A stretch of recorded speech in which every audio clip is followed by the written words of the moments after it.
English, as we've stated before, is an SVO language, meaning that sentences in English require a subject and a verb, which is sometimes followed by an object. If you have those pieces in that order, you have a sentence.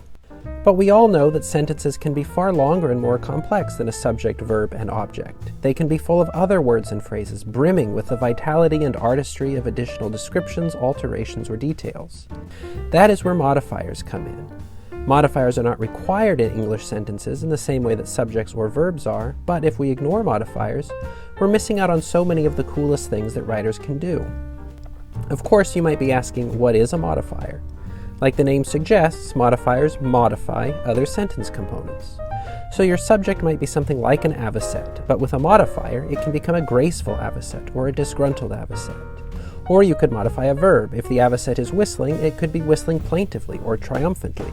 In any case, the modifier tells you something more or different about the word it modifies, whether that's avocet or whistles.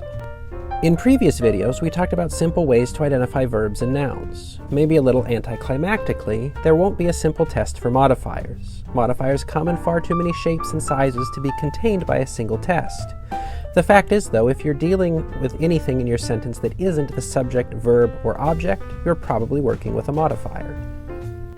Traditionally, modifiers fit into two broad categories: adjectivals, which modify nouns and noun phrases, and adverbials, which modify everything else.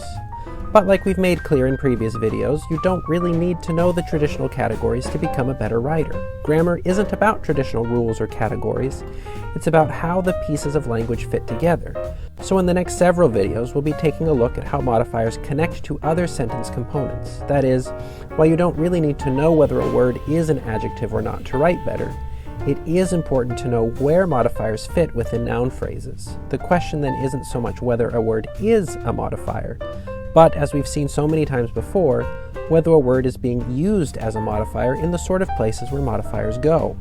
So with all of that in mind, let's get started with a closer look at where modifiers fit within verb phrases.